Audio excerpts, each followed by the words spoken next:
ශ්‍රද්ධාවන්ත පින්වතුනි පින්වතියනි, ලංකාවේ වැඩවසන අග්‍රගණ්‍ය ධානලාභී මගඵලලාභී භික්ෂූන් වහන්සේ නමක් වන අතිපූජ්‍ය රණස්ගල්ලේ සිද්ධාර්ථ හිමියන් විසින් ඉදිරිපත් කරනු ලබන සියලුම ධර්මදේශනා YouTube චැනලය වෙත දැමූ සැනින් ඔබ වෙත ලබා ගැනීම සඳහා මහණෙනි ධාන වඩව් YouTube චැනලය සබ්ස්ක්‍රයිබ් කර බෙල් සලකුණ මත ඔබගේ ඇඟිලි තුඩක් තබන්න.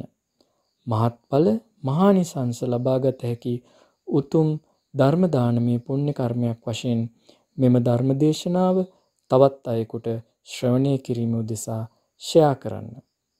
තෙරුවන් සරණයි. සමන්ත චක්කවාලීසු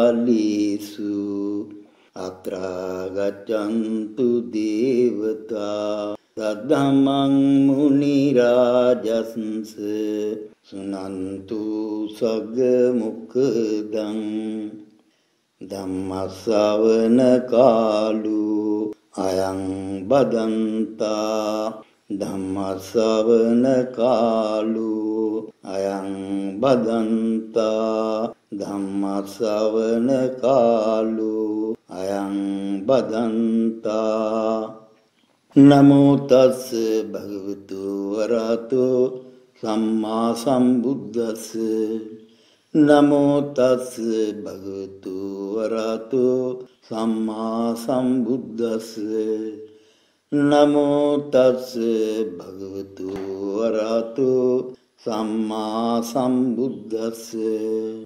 ශ්‍රද්ධාවන්ත වාසනාවන්ත පින්වතුනි පින්වතියනි, අද ධර්මදේශනාව පවත්වන්න බලාපොරොත්තු වන්නේ සෝතාපන්න වීමට අවශ්‍ය සමාධි සම්වත්තනික සීලය පිළිබඳවයි. අපේ මේ ශ්‍රාවකයෝ හුඟ දෙනෙක් දන්නවා සීලය පිළිබඳව. නමුත් සීලය පිළිබඳව අවබෝධ කර ගැනීම වැරදි තැනුත් තියෙනවා. මේ එක ප්‍රධාන වරදක් තමයි. මේ සමාධි සම්වත්තනික සීලය කියන්නේ මොකක්ද? පින්වතුනි පින්වතුනි, සීලයේ සපිරි ශ්‍රාවකයා ඊළඟට පුරන්නේ සමාධි ස්කන්ධයයි. එතකොට මේ සීලයේ අවසානයේදී භාග්‍යවතුන් වහන්සේ දේශනා කරලා තියෙනවා මේ සීලය සමාධි සම්වත්තනික වෙන්න ඕන කියලා. ඒදී භාග්‍යවතුන් වහන්සේ සෝතාපන්න වීම පිළිබඳ ප්‍රතිපදාව දක්වන සෑම අවස්ථාවකදීම මෙන්න මේ විදිහට දේශනා කරලා තියෙනවා. අඛණ්ඩ, අච්ඡේද්‍ර, අසබල, අකල්මාශ, බෝධිශ්‍ය, විඤ්ඤ ප්‍රශස්ත, අපරානුෂ්ඨ, සමාධි සංවත්තනික ආර්යකාන්ත සීලයෙන් සමන්වාගත වේ. මේදී අපි විස්තර කරන්න බලාපොරොත්තු වෙන්නේ මොකද්ද මේ ආර්යකාන්ත සමාධි සංවත්තනික සීලය කියන්නේ? ඉස්සෙල්ලා බලමු මොකද්ද මේ ආර්යකාන්ත කියන්නේ? ඔබ කවුරුත් දන්නවා සූර්යකාන්ත කියන්නේ සූර්යයා පැත්තට ඒ මල හැරෙන හින්දා. එතකොට සූර්යකාන්ත වුණා. මේ ආර්යකාන්ත කියන්නේ ආර්යයන් වහන්සේලා දැසිට හැරිච්ච සීලය තමයි ආර්යකාන්ත සීලය. එහෙමනම් තවදුරටත් තේරුම් ගන්න මේ සීලයේ අවසානයේදී රහත් බවට පත් වෙනවා. සමාධිය පුරලා ප්‍රඥා ස්කන්ධය වඩලා. අන්න ඒකේ මුල් අවස්ථාව තමයි මේ සීලෙන් කියවෙන්නේ ආර්යකාන්ත බව තියෙන්නේ කියලා. රහතන් වහන්සේලා ළඟ තිබුණා වූ ඒ උතුම් සීල ගුණයට සමාන වූ සීලයක් ශ්‍රාවකය තුල ඇති කරගන්න ඕනේ. නමුත් එකපාරටම බෑ.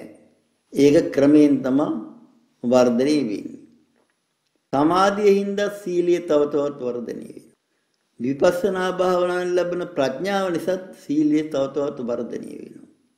අවසානයේ තමයි පූර්ණත්වයටපත් වෙන්නේ. එතකොට සමාධි සම්වත්තන කියන වචනේ ඇත්තටම අවුරුදු දහස් ගාණක් තුල මේ රටේ පොත්පත් ලිව්වා. විශේෂයෙන් විසුද්ධි මාර්ගයේවත් සඳහන් වෙලා නැහැ. එහි සඳහන් වෙලා තියෙන්නේ මේ නීවරණයන් යටපත් කරන්න පුළුවන් මානසික තත්ත්වයක් මේ සීලය තුලින් ඇත කිරීම පිළිබඳවයි. ඔව් ඒක ඇත්ත. මේ සීලය තුලිනුත් නීවරණ ධර්මයන් කිසියම් ප්‍රමාණයකට යටපත් කරන්න පුළුවන්. සමහර දේවල් ප්‍රහීන කරන්නත් පුළුවන් වෙන අවස්ථා තියෙනවා. එතකොට අපි බලමු යම් කෙනෙක් නීවරණ ධර්මයන් සම්පූර්ණ යටපත් කරන්න කොටසක් ප්‍රහීන කරන්න සමර්ථ වෙලා ඉන්නවා. ඔහු අත් දෙක එක පැත්තක කකුල් දෙක එක පැත්තක එක්ක හේතු වෙලා එක්ක කුදු ගහලා නැමිලා පුටුවක් උඩ අක්‍රමවත්ව ඉන්නවා. එහෙම ඉන්න කෙනාට සමාධියක් ඇති වෙනවද? අවදාක්වත් නැහැ. ඒ සමාධියක් ඇති වුණොත් ඊට පස්සේ විපස්සනා භාවනා කරන්නත් බෑ. ධර්ම මාර්ගයේ එතනින්ම නතර වෙනවා. මෙන්න මේ නිසා භාග්‍යතුන් වහන්සේ දේශනා කරා මේ සීලය සමාධි සම්වර්ධනික වෙන්න ඕනේ. එතකොට මේ සමාධි සම්වර්ධනික කියන එකේ අර්ථය කුමක්ද? කෙනෙකුගේ සිත කය දෙකම සමාධියට සුදුසු විදියෙන් පිහිටන්න ඕනේ කියලා. කය පිහිටවා ගන්න කොහොමද? කය පිහිටවා ගන්නේ පළඟ බැඳගෙන කය ඍජුව ග්‍රීවියත් එක්කලා තියාගෙන සාන්තව සිටීමේ. එහෙම ඉන්න කෙනාට තමයි සමාධි ස්කන්ධය වඩන්න පුළුවන්. මේක පුටුවක් උඩ ඉඳගෙන කරන්න බෑ. මොකද මේ සමාධිය වැඩිනවා කියන්නේ ධානයේ වැඩිනවා කියන්නේ මේකේ ගැඹුරු අර්ථය තමයි සෑම මිනිහෙක් තුලම නිර්වාණ අවබෝධය සඳහා යන්න පුළුවන් ශක්තියක් තියෙනවා. ඒවා මේ නීවරණ ධර්ම හිඳ යටපත් වෙලයි තියෙන්නේ. අපි කලිනුත් දේශනා කරා මේ විඥානයේ කොඳුර හැන මුල ඉඳලම පටන් ගන්නවා. සිත ඔළුවේ පමණක් නෙවෙයි මුළු සිරුර පුරාම තියෙනවා. ඒකෙන් ප්‍රධාන වෙන්නේ මේ කොඳුර හැනත් එක්කලා තියෙන සුසුම්නා නාඩියත් සම්බන්ධ වෙලා තියෙන ඒ විඥානයේ පැතිරීමයි. ඒ විඥානය තමයි එක එක තැනින් හිසට උගුරට හදවතට උදරයට අත්පාවලට බෙදිලා යන්නේ. බෙදරි ගියලා මුළු ශරීරෙම වියලි නැති තෙත තැන් වල. වියලි නැති කියන්නේ හිස කෙස් නේපොතු ආගේ තැන් ඇරෙන්න හැමතැනම මේ විඥානයේ ශරීරයේ පවතිනවා. අන්නේ පවතින විඥානයේ කේන්ද්‍රස්ථානය තමයි කොඳුර හැන. ඒක මුල ඉඳලා පටන් ගන්න. එතකොට මේ පෘථග්ජන භාවය කියන්නේ ආර්ය භාවයටපත් නොවීම කියන්නේ එයාගේ සැඟවිලා ඇති නිර්වාණ ධාතුව සාක්ෂාත් කර ගැනීමට අවශ්‍ය ඒ ශක්තිය කොඳුර හැන මුල වැහිලා තියෙනවා. නීවරණ ධර්මයන් යටපත් කිරීමෙන් මේක උඩට මතුවෙනවා. උඩට මතුවෙන්න නම් ඔයගොල්ලෝ දන්නවා ඕනම දෙයක් උඩට මතුවෙන්න යටින් ප්‍රෙෂර් එකක් දෙන්න ඕනේ. පීඩනයක්. ඒ පීඩනය තමයි මේ පළඟ බඳ ගැනීමෙන් ඇති වෙන්නේ. පුටුවක් උඩ ඉඳගත්තාම කයි බර කකුල් දෙකෙන් පොළවටත් ගෑවෙනවා. ස්පර්ශ වීමෙන් පොළවටත් ඒ ශරීරයේ බර කොටසක් යෙදෙනවා. ඒ වගේම පුටු ඇඳට හේත් වීමෙන් තවත් ඒක වෙනස් වෙනවා. එහෙම කෙනාට මේ නීවරණ ධර්මයන් කොතෙක් යටපත් කරන්න පුළුවන් වුණා සමාධියක් ඉන්නේ. ඒ සමාධියේ ආරම්භය තමයි ධානය කියන්නේ. පළවෙනි, දෙවෙනි, තුන්වෙනි, ඊළ හතරවෙනි ධානයට තමයි සම්මා සමාධිය කියන්නේ. එතකොට මේ නිවන් මඟ යන ශ්‍රාවකයා අනිවාර්යයෙන්ම පළඟ බැඳගෙන වාඩි වෙන්න ඕනේ. එහෙම නැත්නම් එයාට ඒ නිර්වාණ මාර්ගයේ සීල ස්කන්ධයත් භාගයයි සමාධි ස්කන්ධය සහ ප්‍රඥා ස්කන්ධය වැඩෙන්නේම නැහැ. කෙනෙකුට කියන්න පුළුවන් අපි විදර්ශනා භාවනාව කරන්න ඔය පළඟ වුන්නේ නැහැ කියලා. නමුත් පින්වතුනි පින්වතියනි හිතන්න විදර්ශනා භාවනාව තුළිනුත් ඇති වෙනවා ධානය. ඒ ධානය ඇති වෙලා තමයි අවසානයේ සම්මා සමාධියටපත් වෙන්නේ. මෙන්න මේක පිළිබඳව විශාල දුර්මත ගොඩක් තමයි ශාසනයේ තියෙන්නේ. ඒ නිසාම අද ප්‍රතිවේද ශාසනය නැති වෙලා තියෙනවා. ධාන විමෝක්ෂ මාර්ගඵලලාභ ඉන්නේ නැහැ. පෘථග්ජන භික්ෂුන්ම තමයි ඉන්නේ. ඒ අයම තමයි බණ කියන්නේ, ඒ අයම තමයි භාවනා උගන්වන්නේ, ඒ අයම තමයි පොත් ලියන්නේ. ඒ අයම තමයි පැවිදි කරවන්නේ. ඒ පැවිදි ශිෂ්‍යෝත් ඒ ගුරුවරයා විදියටම තමයි කටයුතු කරන්නේ. මෙන්න මේකෙන් හිස් ශාසනයක් අද ලංකාවේ ඇති වෙලා තියෙනවා. බලන්න මහායාන රටවල පවා අනිකුත් තේරවාදී බෞද්ධ රටවලත් කිසියම් ප්‍රමාණයකට මේ සමාධි සම්වර්ධනික සීලය දියුණු වෙලා තියෙනවා. ඔය විදේශීය භික්ෂුන් වහන්සේලා බෞද්ධ පළඟ බඳලා පාඩු වෙනවා පහසුවෙන්. නමුත් අපේ රටට තමයි මේක බැරි. ඇයි බැරි වෙන්න හේතුව? නිවන් දැකීමේ ඕනකමක් නැහැ. ලාභ සත්කාර කීර්ති ප්‍රශංසා සඳහා බණ කියනවා. භාවනා කරනවා පමණයි. ඇඟවල් මහත් වෙලා උදරේ නිරා ගිහිල්ලා. ඒගොල්ලන්ට පළඟ බඳලා ඉඳ ගන්න කොහොමවත් බෑ. භාගතුන් වහන්සේ දේශනා කරලා තියෙනවා ඌරුබත් කාලා තරවිච්ච ඌරු වාගේ ඉන්න එපා කියලා. අපේ ශාසනය මොකද වෙලා තියෙන්නේ? වගකීම් ධර්ණය ඌරුබත් කාලා තරවිච්ච ඌරු වාගේද ඉන්නේ නැද්ද? ඒ අනුව තමයි අනිත් පිරිස සැඩ ගහිලා තියෙන්නේ. ඒ මදිවට පෞගිය කාලේ විශාල දුර්මතයක් ඇති වුණා භාවනා කරන්න. ඉතින් කකුල් කොහොම තිබුණත් කමක් නැහැ කියලා. ඒක සම්පූර්ණ වැරදි. එහෙම කරලා සමාධි ස්කන්ධය වඩන්න බෑ. එහෙම ඉඳලා. සමාධි ස්කන්ධය වැඩි වෙ නැත්නම් එයාට ප්‍රඥා ස්කන්ධය කොහොමවත් වඩන්න බෑ. එතකොට අක්‍රමවත් ඉඳගෙන විදර්ශනා කරනවා කියන ඒකෙන් වෙන්නේ කිසිම ආධ්‍යාත්මික විද්‍යාවක් වෙන්නේ නැතුව ඔය ධර්මයේ මුමුණමින් කටපාඩම් කරගෙන ඉන්නවා. භාවනා කරනවා කියලා හේතු වෙලා නිදා ගන්නවා. සමහර තීන මිද්දේ ඇති වෙනවා. එහෙම ඉන්නකොට ඒ තීන මිද්දේ ඇති වෙලා ඔය නිහඬව ඉන්නකොට වෙන්නේ මොකද? භූත කොට්ටාස ඇවිදින් මේක අපිට හොඳ තැනක් කියලා පදිංචි වෙනවා. ඒ නිසා තමයි පැරණි භාවනා ව්‍යාපාරි ප්‍රධාන නායක හිමිවරුන්ගේ ඉඳලා හුඟ දෙනෙකුට මේ භූත රෝග හැදුනේ. අදත් ওই සුස්ස විදර්ශනාවට යන අයගෙන් වැඩි පිරිසකට ඒ විදිහ ආබාධ තියෙනවා. මෙන්න මේක තමයි මේගොල්ලෝ ලබාගත්තු ඵලය. මෙන්න මේ ඵලය නොලබ හැබෑ ඵලය ලබා ගන්න තමයි භාගතුන් වහන්සේ දේශනා කොට වදාළේ සීලස්කන්ධය සම්පූර්ණ වෙන්න ඕනේ. ඒ සීලයේ සමාධි සම්වර්ධනික වෙන්න ඕනේ. සිත තුළ නීවරණ ධර්මයන් ප්‍රහීන කරන්න හැකියකම වර්ධනය කර ගන්නවා වගේම කායික ඉරියව්වත් භාවනාවට ගැළපෙන විදිහට හදා ගන්න කිව්වා. අන්න ඒ විදිහේ සිත කය දෙකම භාවනාවට නැත්නම් සමාධියට ගැළපෙන විදිහට පවත්වා ගැනීම තමයි සමාධි සම්වර්ධනික සීලය කියලා කියන්නේ. නමුත් විසුද්ධි මාර්ග කතුවරයා පවා මේ කය ගැන සඳහන් කිරීම නතර කළා. ඒකෙන් එකක් පැහැදිලි. එක්කෝ උන්වහන්සේ ධ්‍යාන විමුක්ත ලැබලා නැහැ. නැත්නම් අධිගමයන්ටපත් වෙලත් නැද්ද? එහෙම නැත්නම් එකල තිබූ මහා විහාරීය මතයට අනුව ඊට කීකරු වෙලා අකමැත්තෙන් යම් අතහැරියද කියන ප්‍රශ්නේ අද තියෙනවා. ඒක කොහොම වුණත් කමන්නේ අපිට. අපි මේ සමාධි සම්වර්ධනික සීලය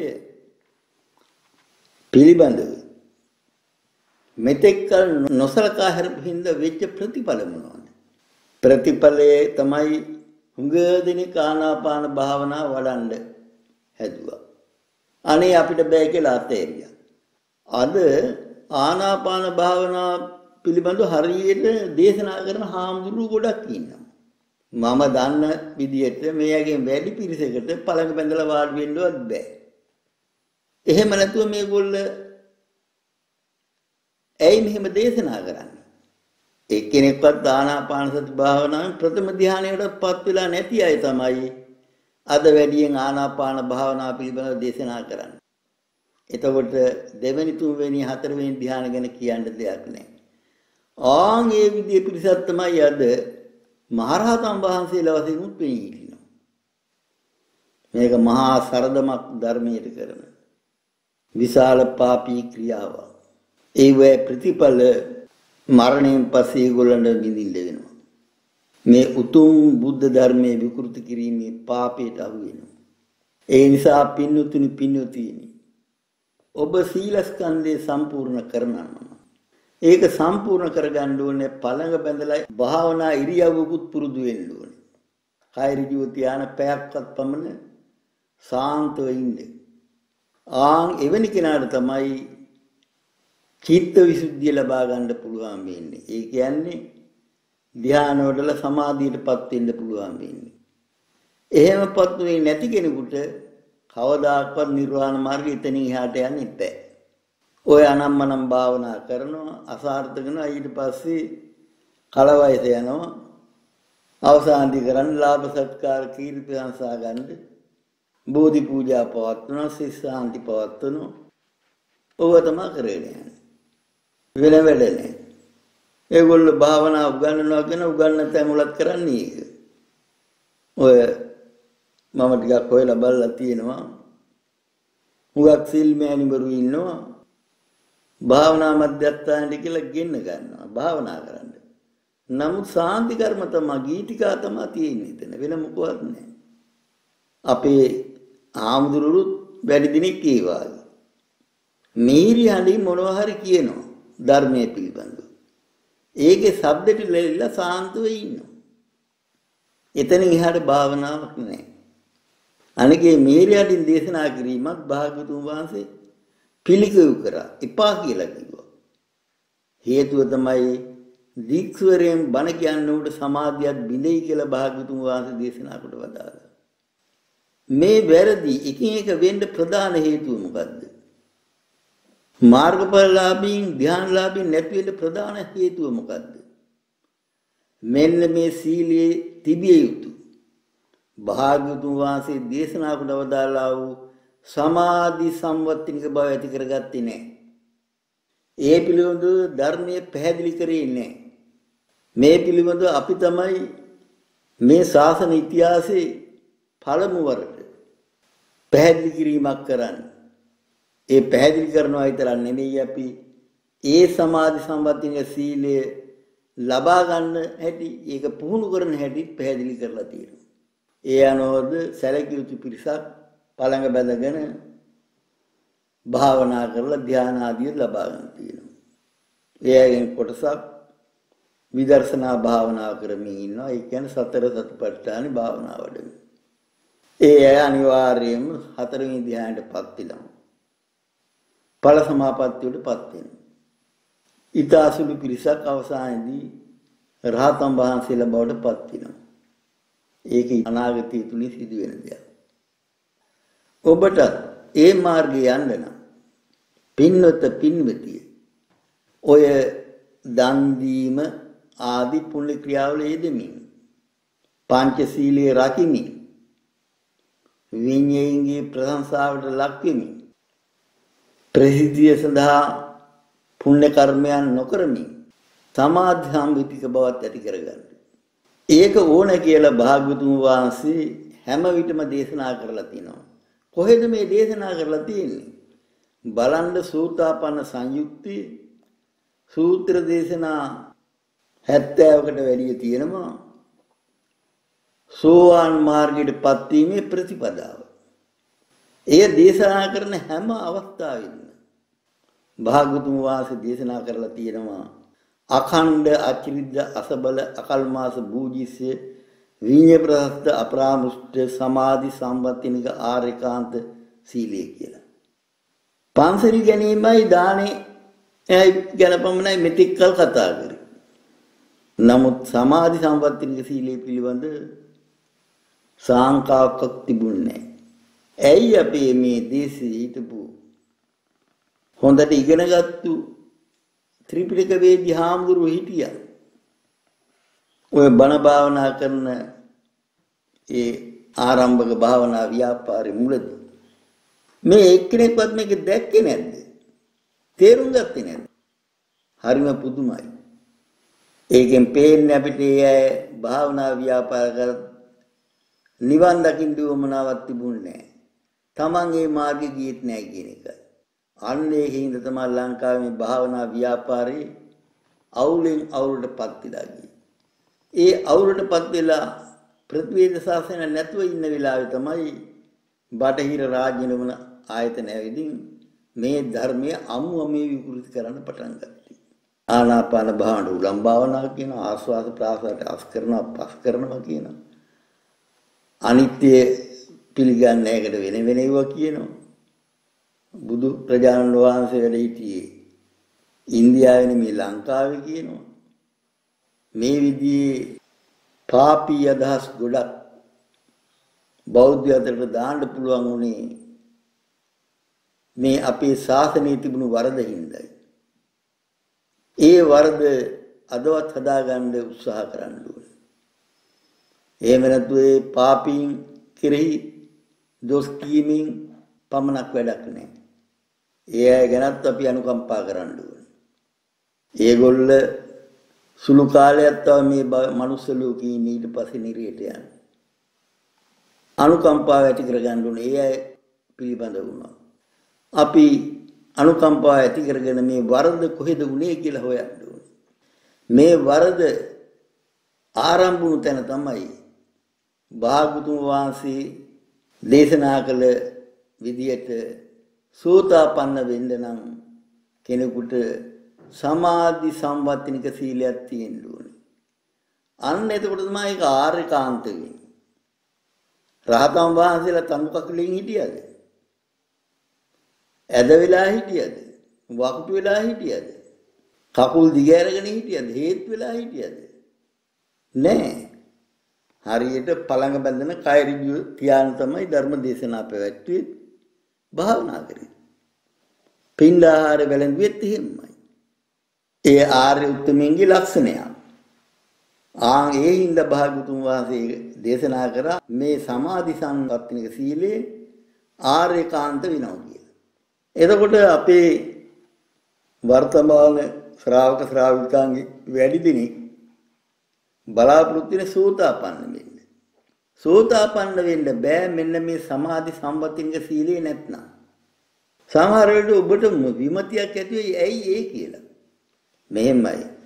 ඔබ ආද මේ භවයේදී සෝතාපන්න වුණොත් ඔබ 8 වෙනි භවයට යන්නේ. මේ කය බිඳුනයින් පස්සේ දිව්‍ය ලෝකුල හරි මනුස්ස ලෝක හරි ඉඳගෙන මේ ආර්ය අෂ්ටාංග මාර්ගයමයි වඩන්න ඕනේ. සතර සතිපට්ඨානෙමයි වඩන්න තියෙන්නේ. සමාධියේ වඩලමයි ප්‍රඥාව වඩන්න වෙන්නේ. එහෙමනම් සෝතාපන්න වෙච්ච ශ්‍රාවකයාට ඕන වෙනවා ඉතිරි කාලයේදී තමන්ගේ කය බිඳීමෙන් පස්සේ එළඹෙන කාලේ ආත්මව කීපයකදී මේ නිර්වාණ ධාතු සාක්ෂාත් කරගන්න. ඒ සඳහා පළඟ බැඳ ගන්නම ඕනේ. එතකොට ඇයි අද මේ පළඟ බැඳ ගන්න කියන්නේ? ඒක තමයි පින්නු තේරුම් ගන්න මේ ඒකෙන් තමයි සංසාරික පුරුද්දක් ඇති වෙන්න ඕනේ. පළඟ බැඳගලා කය ඍජු තියාන ඉඳලා. ඒ විදි සංසාරික පුරුද්දක් ඇතුුනේ නැති කෙනෙකුට ඊළඟ භවෙත් බෑ. එතකොට මොකද වෙන්නේ? 8 වෙනි භවයේ පැනලා යනවා. එහෙම වෙන්නේ මොකද? එයා සෝතාපන්න වෙලා නැහැ. එහෙමනම් සෝතාපන්න වෙන්න අවශ්‍ය නම් යම් කෙනෙකුට එයා මේ සමාධි සම්වත්තිනික සීලය අනිවාර්යයෙන්ම ඇති කරගන්න ඕනේ. ඒ කියන්නේ සිතයි කයයි දෙකම සමාධියට ගැලපෙන විදියට සකස් කරගන්න ඕන තමන්ගේ සීලය තුලින් පුළුවන් තරම. අන්න ඒක තමයි සමාධි සම්වත්තිනික සීලය කියන්නේ. ඒ නිසා අවසානයේදී ප්‍රකාශ කරන්න ඕනේ පැහැදිලිවම ඔය කයවල් වකුටු කරගෙන කොන්දවල් නමන්න බැරුව ඉන්න කිසිම කෙනෙකුට සෝතාපන්න වෙන්න බෑ. නමුත් අපි අපේ දහම් පුහුණුව ලැබුණු අවුරුදු 70ක් ඉන්නවා. ඒ නිසි විදිහට පළඟ බැඳගෙන කය ඍජුව තියාන භාවනා කරනවා. එහෙම කරන්න ඒගොල්ලන්ට අපි පුහුණුවක් දුන්නා. කොහොමද මේක කරන්නේ කියලා. ඒ පුහුණුවේදී নমස්කාරය සහ සජ්ජායනය ප්‍රධාන වුණා. ඒ নমස්කාරයෙන් විශාල පිනකුත් ජනිත වෙනවා. ඒ নমස්කාරය කරන්නේ භාග්‍යවතුන් වහන්සේටත් තමන්ගේ කල්යාණ මිත්‍රයන්න් වහන්සේටත් තමන්ගේ කල්යාණ මිත්‍රයන් වහන්සේ කියන්නේ ධ්‍යාන විමුක්ත මාර්ගඵල ලැබු කෙනෙක්. එවැනි උත්තමයෙකුට වඳින්න විශාල පුණ්‍ය ධාරාවක් එකතු වෙනවා.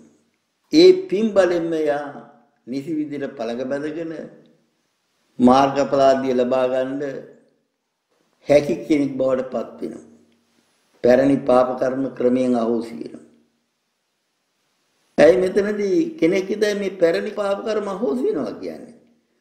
ඔබ කල්ප ගානක් සංසාරයේ ඇවිදින් තියෙනවා. භාගතුන් වහන්සේ දේශනා කරලා තියෙනවා හැඬු කඳුළු සතර මහා සාගරයට වැඩි කියලා.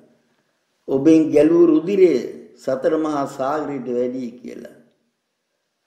ඔබ මරුණයින් පස්සේ ඒ ඇටකටු ගොඩ ගැහුවා නම් වේපුල්ල පර්වතයට වැඩි කියනවා. එහෙමනම් ඒසා කාලයක් තුල ඔබ පින්පව් දෙකම කරලා තියෙනවා. කිසියම් පිනකට මේ මනුස්ස භවයේ උපත ලැබුවා. අන්න එතන ධර්මයේ තිබුණ ෂණ සම්පත්තිය ලැබුණා. ඔබ සෝතාපන්න වෙනවා කියනකොටම ඔබේ භව ගමන ආත්මව 7කට සීමා වෙන 8 වෙනි භවයට යන්නේ. එතකොට අර පාප කර්ම ශේවීමක් නෙමෙයි දෙතන වෙන්නේ. ශේවීම. ඒ අවසානයේ දක්වාම පාප කර්ම ශේවීමෙන් තමයි නිවන කරා යන්නේ. ඒකේ ආරම්භය තමයි සෝතාපන්න වීම. ඒ සෝවාන් මාර්ගය එහෙම නැත්නම් ඒ සෝවාන් මාර්ගයටපත් වෙන ශ්‍රාවකයා තුල අනිවාර්යෙන් මේ ගුණාංගය තියෙන්න ඕනේ. ඔබට සමාජ මේ ජීවිතේ භාවනා කරන්නම නෙමෙයි ඉදිරියේ ඔබට සංසාර පුරුද්දක් ඇති වෙන්න ඕනේ. පිනක් ඇති වෙන්න ඕනේ. ඒ උඩ තමයි ඉදිරි කාලෙදී ඔබ නිවන කරා යන්නේ. සෝතාපන්න විච්ච ශ්‍රාවකයා. එබැවින් නැවත නැවතත් කියන්න වටිනවා. සියලුම සෝතාපන්න වෙන්න බලාපොරොත්තු වෙන ශ්‍රාවකයෝ මේ ශරීරය නිරෝගී කරගෙන සිතකයේ පාරිශුද්ධතාවය ඇති කරගෙන සුදුසු විදියකට භාවනා කරන ආසනයක ඉන්න පුහුණු වෙන්න. අලුතරමින් පැයක්වත් සාන්තව ඉන්න බැරි නම් එයාට සමාධි ස්කන්ධය පුරන්න බෑ. මෙහෙම ඉන්න බැරුව යන්න හේතුව මොකද පංගුවට? වැරදි පැවැත්මක්. මේක ඉතින් ඇත්තට මේ පින්වුතුන්ගේ වරදක් නෙමෙයි අපේ ශාසන ඉතිහාසය. දහම් පාසලේ ඉඳලා මෙව්ව කියලා දුන්නා නම් ඇත්තටම අද පහසු වෙනවා සූතාපන්න වෙන්න. සමාධි සම්පත්තික සීල ඇති කරගන්න පහසු වෙනවා. එහෙමයි ධ්‍යාන වඩනවා. විදර්ශනා කරනවා. එහෙම උරානම් ඔය දුර්මත මේ ශාසනය තුලට එන්නේ කකුල් දෙක කොහෙ තිබුණත් භාවනා කරන්නේ ඔළුවෙන් කියලා. ඉතින් අතීතේ වෙච්ච වැරදි ගැන දැන් කම්පා වෙලා නැහැ. බොහෝ දේ අපිට ගිලිහිලා ගිහිල්ලා. දැන් බුද්ධ ශාසනයේ නාමිකව තියෙන ශාසනයක් බවට පත් වෙමී යනවා. විවිධ පැති වලින් බුදු දහමට පහර එල්ලනවා නිර්මල ධර්මයට. දැන්වත් පින්වතුනි අවදි වෙන්න. වහවහාම සමාධි සම්පත්තිනික සීලය ඇති කරගන්න ශ්‍රද්ධාව වීරිය ඇති කරගන්න. ඒ සඳහා පහසු මාර්ගයන් අපි අපේ මේ YouTube channel ඉදිරිපත් කරලා තියෙනවා. මේ ඇවිල්ලත් පුහුණු වෙනවා. වයස අවුරුදු 68 උපාසිකාවකු මේ මෑතකදී පළවෙනි ධ්‍යානයටපත් වුණා. ඇවිදින්නත් අමාරු තත්ත්වෙ හිටියේ දැන් නිරෝගී වෙලා. එය අඳුරන්නත් බැහැ. ඒ වගේම පෞගිය මාසයේ අවුරුදු 56ක උපාසිකාවක් පළවෙනි ධ්‍යානයටපත් වුණා. මේට ඒ ධ්‍යාන වලටපත් වෙන්න පුළුවන් වුණේ අපි ලබා දුන්නු පුහුණුව නිසි පරිදි අනුගමනය කිරීමෙන් පසුයි. ඒ වගේම මේගොල්ලෝ සෝතාපන්න වීමේ අංගයන් හරියට සමාදන් වුණා. ඕනම මාර්ගඵලයකට එන්න තියෙන්න ඕන ගුණාංග 4ක් දක්වලා තියෙනවා භාග්‍යතුන් වහන්සේ. මොනවද? කල්යාණ මිත්‍ර සේවනය, ධර්ම ශ්‍රවණය, දහම් නිසි දහම් පටිපදාව සහ යෝනිසෝ මනසිකාරය කියලා. මෙන්න මේ නිසි විදිහට පළක් බඳ ගන්න පුළුවන් වෙච්ච කෙනාට පුළුවන් වෙනවා ඊටාම හොඳින් යෝනිසෝ මනසිකාරය පවත්වා ගන්න. එතකොට මේ පළඟබඳ ගැනීම පුහුණුවේදී අපි සජ්ජායනීය පුරුදු කරනවා. ඒ සජ්ජායනීය තුලින් සිරුරේ පාරිශුද්ධභාවයක් ඇති වෙනවා. ඒ පාරිශුද්ධභාවයත් මේ විදිහේ භාවනාවට හේතු වෙනවා. අන්න එවිට කෙනා තුල යෝනිසෝ මනසිකාරයේ කලින් නැතුව තිබුණත් පස්සේ ඇති වෙනවා. පළවෙනි දැහැඳපත් උනයින් පස්සේ ඒක තව තවත් වර්ධනය වෙනවා. එවැනි ශ්‍රාවකයා මාර්ගයෙන් බැහැරුණු වී ජීවත් වූත් බ්‍රහ්ම ලෝකේ උපත ලබනවා. භාගතුන් වහන්සේ දේශනා කරලා තියෙනවා බ්‍රහ්ම ලෝකේ උපත ලබන සියලුම දෙනාම එතනින් ඉහළට යන්නේ පල්ලෙහාටත් එනවා කියලා. ඒ කියන්නේ අන්‍යාගමිකයින්. තෙරුවන් සරණ ගියේ නැති අය ආපහු වෙනවා. දැන් මේ අපි කියන්නේ සෝතාපන්න වෙච්ච ශ්‍රාවකයෝ. නිසි විදියට සරණාගමයටපත් වෙලා ආර්යකාන්ත සමාධි සම්පත්තියේ සීලයටපත් වෙලා සම්මා දෘෂ්ටිය ඇතුව ධ්‍යාන වඩන ශ්‍රාවකයා වූ ශ්‍රාවිකාව කය බිඳී මරණින් පසුව නියත වශයෙන් බ්‍රහ්ම ලෝකෙ ඉපදිනවා. ඉපදිලා එහිම පිරිනිවන් පානවා කියලා භාගතුන් වහන්සේ බොහෝ තැන්වල දේශනා කොට වදාළා. නමුත් මේකත් අපේ පැරණි භාවනා ව්‍යාපාර විකෘති කෙරුවා. ධ්‍යාන වැඩිවට වැඩන්නේ ආපහු වෙනවා ප්‍රේත විශේෂයටත් එනවා කියලා. නමුත් මේගොල්ලෝ දන්නේ නැතුව මේ සූත්‍ර දේශනාවල මෙච්චර තියෙන්නේ. නෑ දන්නේ නැතුව නෙමෙයි තමන්ගේ වාසියට තමන්ට මේ පළඟ බැඳගෙන ධ්‍යාන වඩන්න බැරි හින්දා අනිත් අයටත් ඕනේ නෑ කිව්වා. අර වඳුරෙකුත් උවම කිව්වලු නේද කොටයක් උඩ වලිග හිර කරගෙන. නරියත් මිදිතිත්තයි කිව්වලු. ඔය විදිහේ කතා මේ තියෙන්නේ ඔබට මෙව්වත් අවබෝධ කරගන්නයි. ඒ විදිහේ කතා තමයි අතීතේ තිබුණේ. ඒ කතා නිසා තමයි ප්‍රතිවේද සාසනය නැති වෙලා ගියා. මුල් භාවනා ව්‍යාපාරයේ ලෝකුඩා භාවනා මධ්‍යස්ථාන 2000 ගානකට වැඩි ලංකාවේ ඇති වුණා. ඒව එකින් එක වැහිලා ගියා. ඒව තියෙන වත්කන් රැ ගන්නද එක්කෙනෙක් දෙන්නෙක් ඉන්නවා බණ භාවනා නොකර. ඒ අය භූත උදුරින් පෙළෙනවා. මෙන්න මේ අවාසනාවන්ත තත්ත්වයටපත් වෙන්නේ පැරණි භාවනා ව්‍යාපාරේ ප්‍රධානම හේතුව තමයි සමාධි සම්පත්තිනික සීලය ගැන නොසලකීම. ඇත්තටම පිම්බීම හැකිලියෙන් භාවනා වුණා. බෞද්ධ භාවනාවක් නොවුනොත් ඒකනොත් ධ්‍යාන වඩන්න පුළුවන්කම තිබුණා. කොහොමද? කායික මානසික පාරිශුද්ධතාවය ඇතුව නිසි විදියට පළඟ බැඳගෙන පිම්බීම හැකිලියෙන් භාවනා කරා නම් එයත් ධ්‍යානයටපත් වෙනවා. එහෙමනම් මොනවද මේ උනේ? අපේ සාසනේ කම්මැලිකම හින්දා, මේ තීන මිද්දේ හින්දා, දාලේ වන්දලා ඔහේ හිටපු හින්දා තරවිලා ධර්ම මාර්ගයේ විකෘති කරන්න සිද්ධ වුණා ඒගොල්ලන්. ඒ නිසා උනේ මොකද්ද? ප්‍රතිවේද ශාසනය නැති වෙලා ගියා. දහසක් බලාපොරොත්තු තියාගෙන මුල් යුගයේ භාවනා මධ්‍යස්ථාන කර ගියා. මටත් මතකයි අපේ නැන්දලා පුංචි අම්මලා ඔය මුල්ම භාවනා මධ්‍යස්ථානවලට ගියා. සෑහෙන්න උත්සාහ කරා. නිසි මාර්ග උපදේශකත්වයක් ලැබුණේ නැහැ. ඒව එතනම යටපත් වෙලා ගියා. දැන් හරි පින්වතුනි ගුරුකුල නිකාය වලට බැඳිලා නෛර්යානික සද්ධර්මයේ අමතක කරන්න එපා.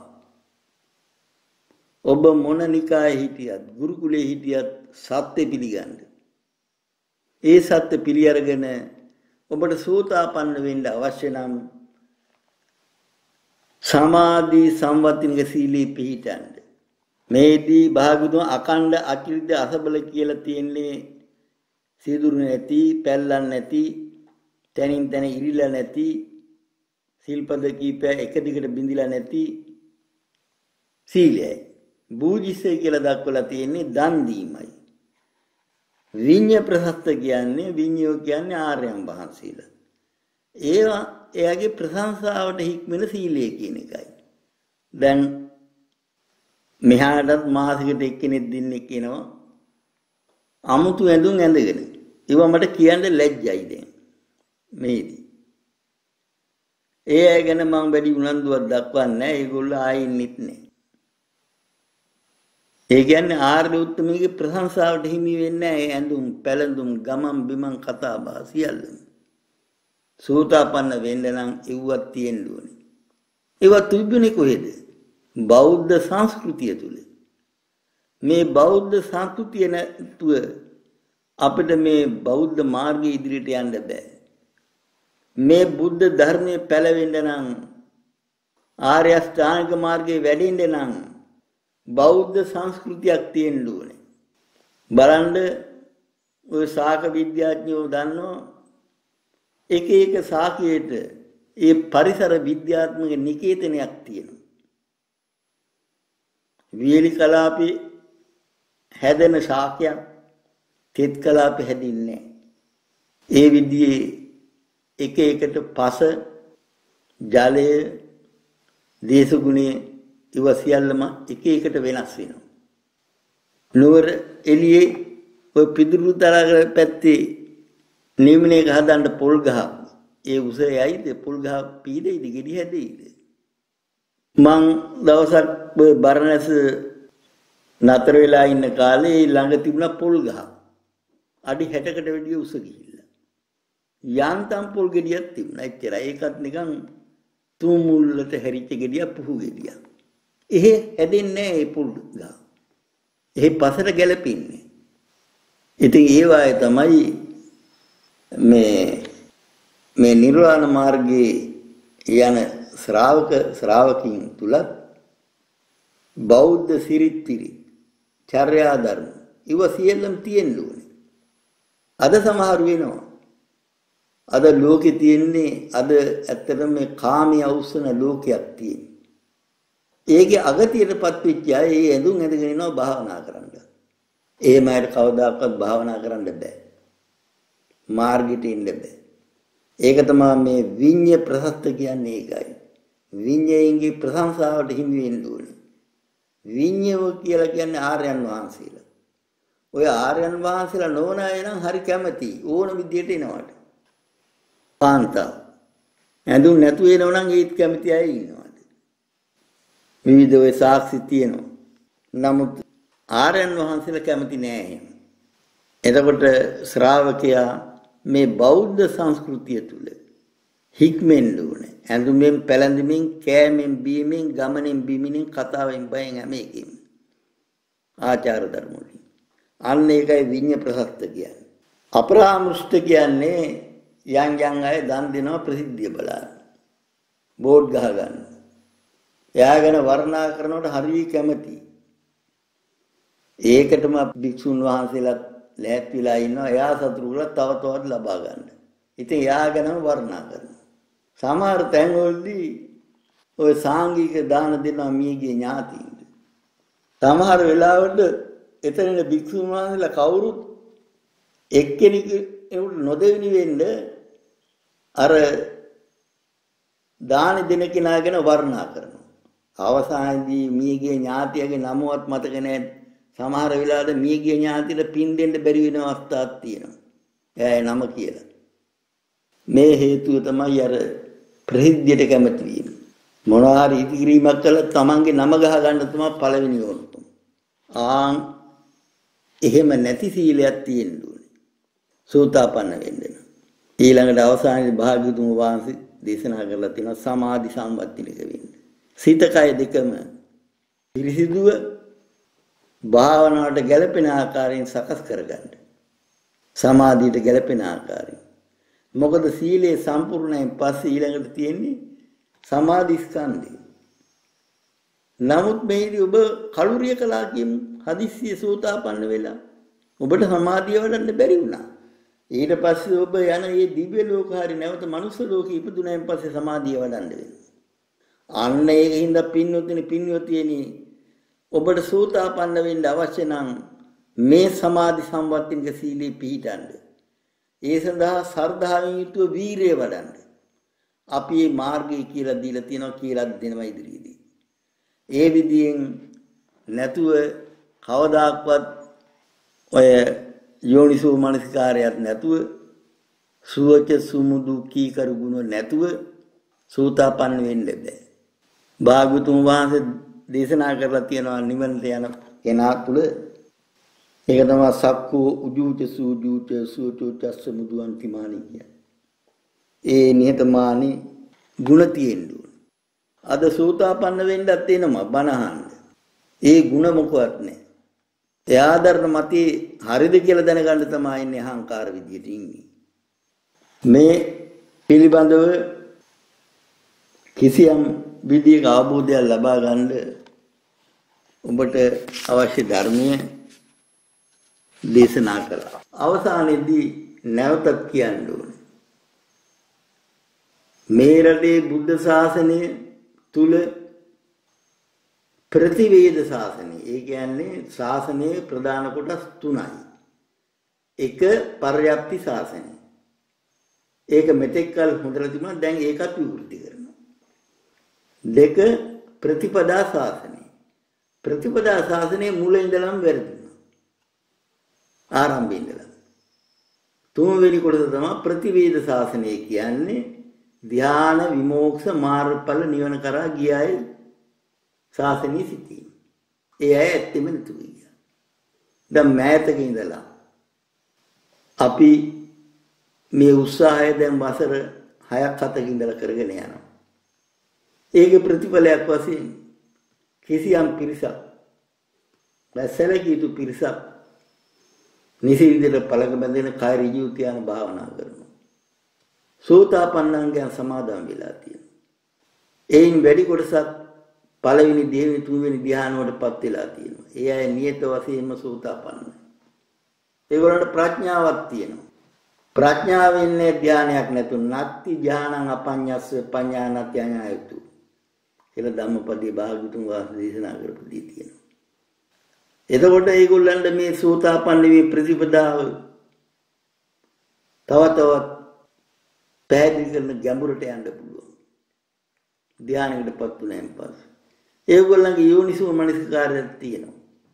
ඒ වගේම මේගොල්ලෝ ඊටාම සතුටින් ප්‍රීතියෙන් කාලය ගත කරනවා.